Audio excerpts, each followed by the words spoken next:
Hey, hello everybody. It's Reggae on the River day, and as you can see, the car is completely packed. The trunk looks the same. I got a cooler, got me. Just got some sandwiches from Togo's. Good chill. Alright, so we're going to be getting the trip going. I'll be intermittently giving you some shots. I think maybe we'll go to In-N-Out Burger, get some burgers, start the road trip off in the right way after our Togo sandwiches for later. Anyway, I'll see you guys in a little bit. Alright, let's check it out. I think I'll eat one of these and then save the other one for a little bit later on the road. Got that over from my favorite place, In-N-Out Burger. Let's do some grubbing. Yum yum. Catch back with you in a minute. Alright, here we go. Sacramento 680 North. We're just getting started. This guy's driving this truck kind of manny. He put it up on a wheel coming around that other turn before I started filming. He's got places to go. We got places to go. We're going to Reggae! Reggae! Alright, we'll probably get up on the overpass. There's a beautiful little bridge. We can do a little filming on the bridge, and we'll try to give you some little shots here and there to give you a little bit of flavor. It's a four-hour drive or so we're definitely not going to be filming that whole thing. Can you imagine how boring that would be? Anyway, I'll come back when we're on the bridge. Here we go. Benicia Bridge.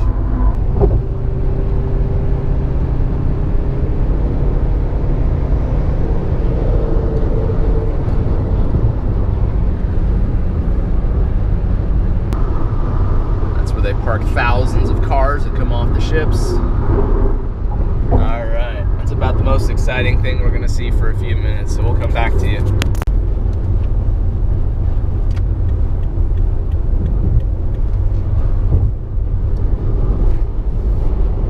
Going through Vallejo.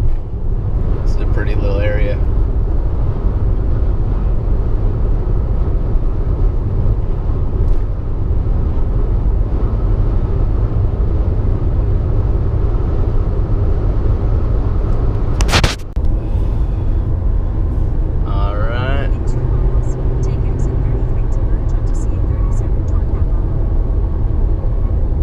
On toward Napa. It's about a 45-minute drive just to get over to the 101 from over where I live over in the Bay Area.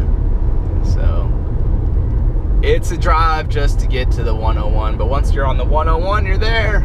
So what's interesting about this drive is there's a pretty terrible fire, two fires actually, called the Mendocino Complex. I guess they were like the ranch and the river fire, and they combined them together.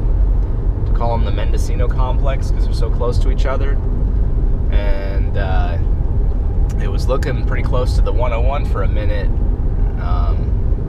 unfortunately, right, because people are getting displaced from their houses. It's going east, which is good for me but bad for a lot of people because there's houses out that way, but the 101 freeway looks like it's still open, which is good. So anyway, we'll come back to you in a couple.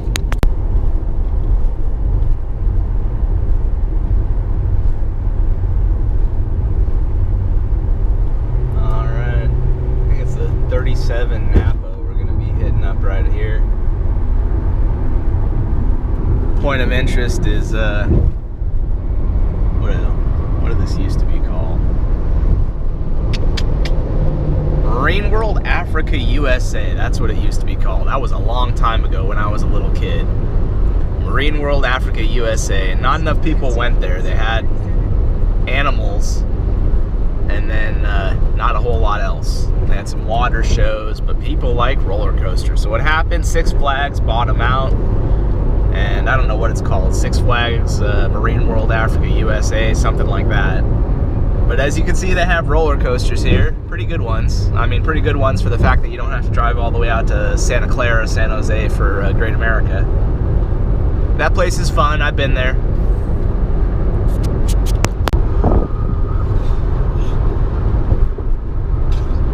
I wonder if these people are going to reggae.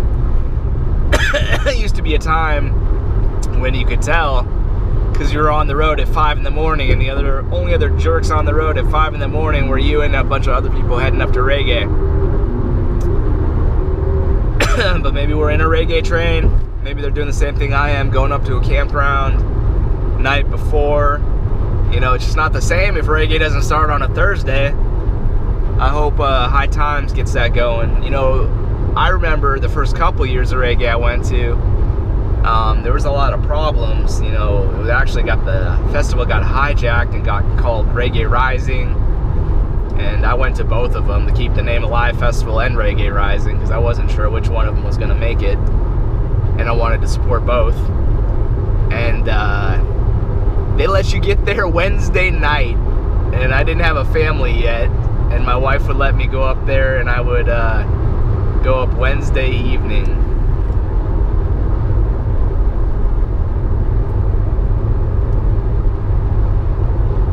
Wow. It's amazing people's willingness to do stupid stuff. Anyway, I would go up there Wednesday night, and they'd let you drive, and at Wednesday at midnight, it was technically Thursday, and they would let you line up. And the first year they would just let you line up, and they just let you kind of camp out. And then the next year, oh man, they did it up. They had music Wednesday night, Thursday morning, 12 in the morning. And so you could show up, and they had this guy selling pizza on the side. Anyway, that was cool. And then the guy got so overspent on what he was doing. You know, he made it a heck of a show. That was on Dimmick, Mr. Dimmick. And Dimmick spent too much. Oh no, this is not good. So this is what happens every year. Dang, it doesn't matter when you come here.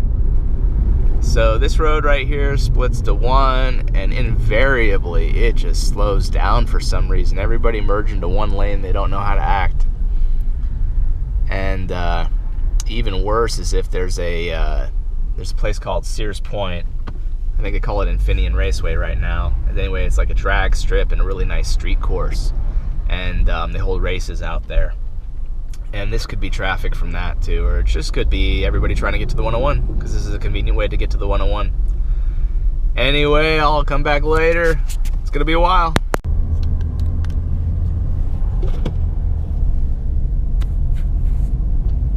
So this is a wetlands preserve right through here. One of these years I'm actually gonna stop by somewhere and look around. I guess if you had to set up binoculars, you could do some bird watching. Some parts of the year though, this place it's just basically a big area where the water dries up, and you imagine what that smells like, right? The birds love it, but it doesn't smell so good.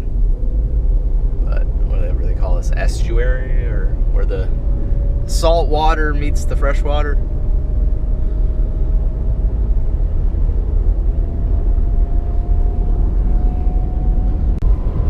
All right, we're moving. See, I told you we would. Then we're gonna slow down again about halfway through for no apparent reason. Wow, there's a light up here. That's the apparent reason. Oh, you see, going too fast. All right, let's tell some good reggae stories. Well, good reggae stories, bad reggae stories, I don't know. So people are funny.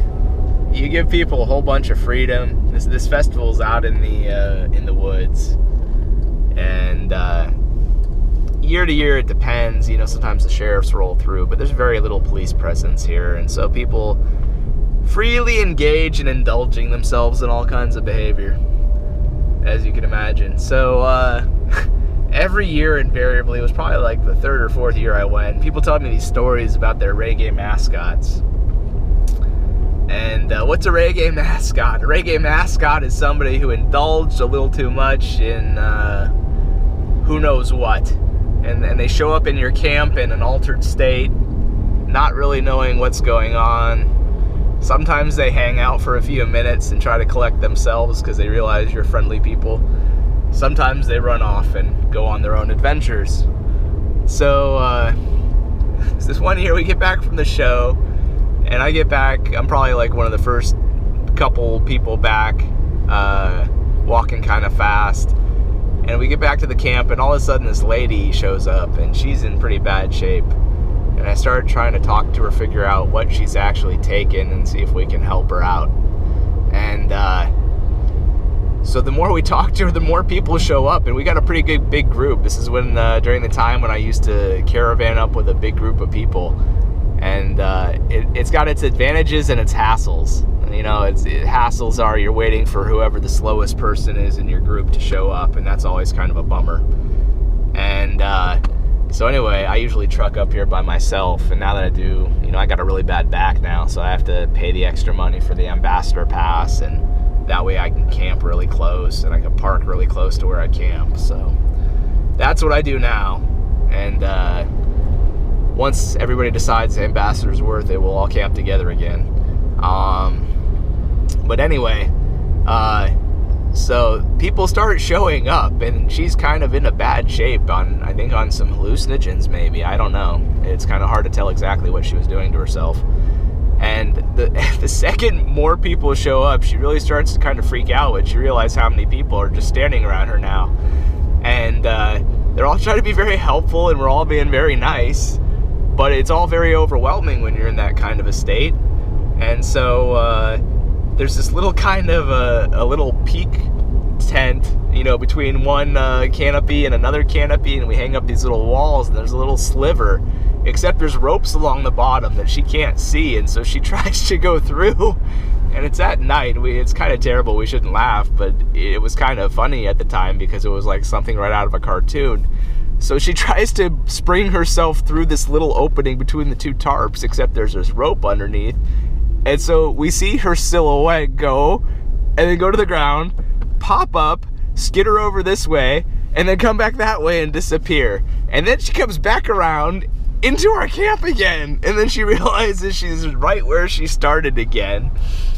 And then she busts out through the hole, not falling down this time, and disappears into the night to do her own little adventure. So what's the moral of the story, kids? Control yourself. You know what? You know, if people share stuff with you, maybe it's not a good idea. I don't know what she did, if she did it to herself on purpose or if somebody did it to her, but I think she took several different things and they were combining to give her an overwhelming experience, and that was bad. So anyway, as good old Charlie Sheen would say, stick to one thing at a time. Oh, the 101, victory is ours. Holy smokes. So this is why it takes so long. Because it's now, what did she say, 107 miles? That's just a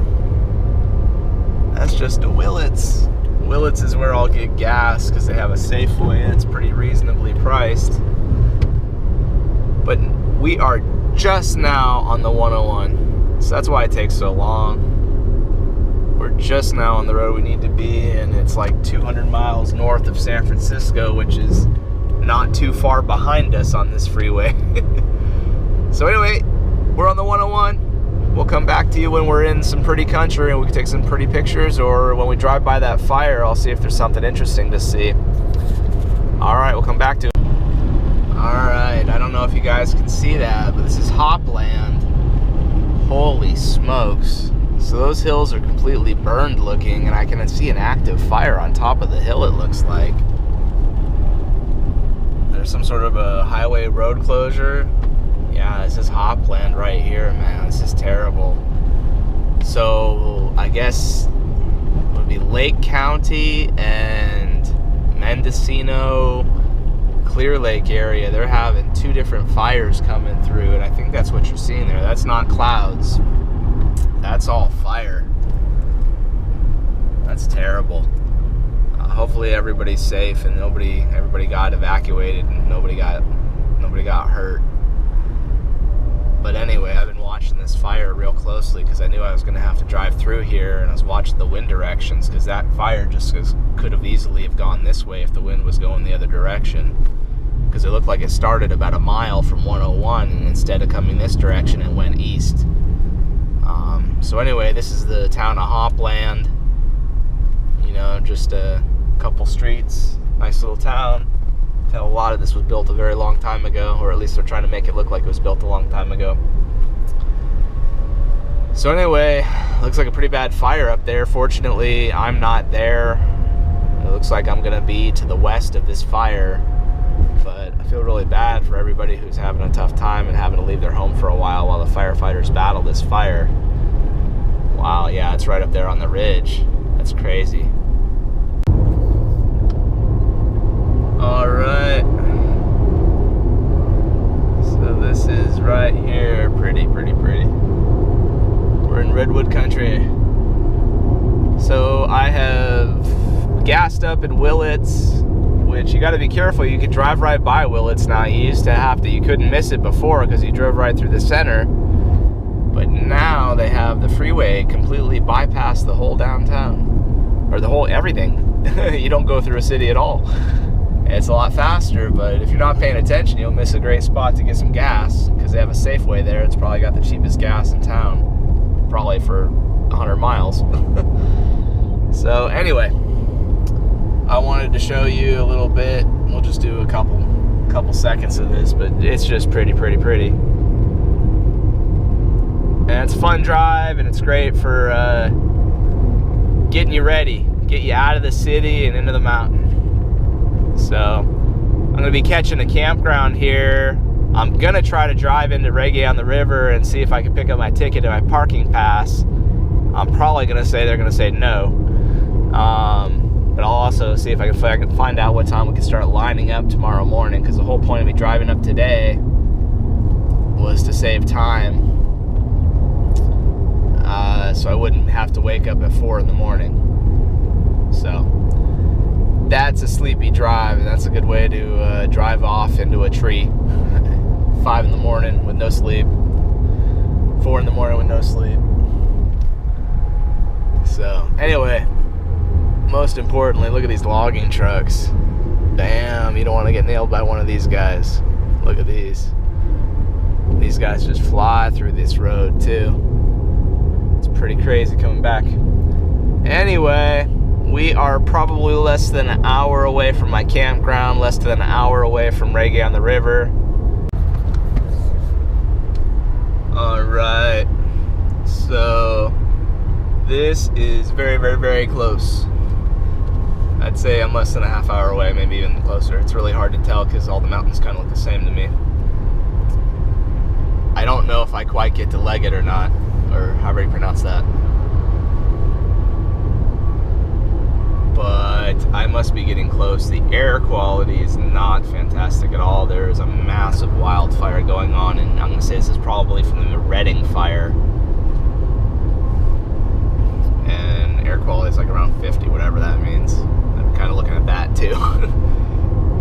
So anyway, I was wondering that, like, the Reggae on the River website says no refunds, no exchanges, no this, no that, and I'm not sure if that's because they're getting complaints people didn't like the lineup, or because there's so much smoke in the air right now. I don't know. I brought a little cotton thing. I can, if it's really bad, it's kind of like meant for the skiing and stuff, but I could just wet it down and that'll make like a nice makeshift filter. Better than nothing. You know, I was even thinking about bringing like a gas mask kind of thing, because look at this, man, it's pretty bad. You know, even a couple 100 feet ahead of me, it starts to get hazy. That's not good. So anyway, we're gonna sign off here so I don't crash. Speaking of crash, bam. Anyway, talk to everybody later. Be driving along here. It's Redwoods, why not, right? It's beautiful. Look at that, these things are massive. You could build a whole fence with a couple of these. So we are super close. There's this it's like a log house grill or whatever. We passed that, so we cannot be far at all. Oh wow. You know, last time I came here last year, they had guys working up on this hill right here doing all kinds of crazy work, knocking down rocks, and they would stop the traffic for a while, knock a few rocks down, see what was gonna happen, then they'd let a bunch of cars go by. But it was pretty crazy. I guess there was a big landslide on it must just be a constant nightmare to keep this roadway open with the hills like this around everywhere and all the rocks. So anyway, I guess there was a problem back there, but they got it all taken care of. I was curious if I was gonna have to wait like a half hour while they're blasting rocks off the hill again. Anyway, we are almost there. I'm gonna try to cruise inside Reggae on the River on a Thursday, see if I can get my ticket and my parking pass. I'm figuring they're gonna say no, but we'll come back and we'll let you know what happened.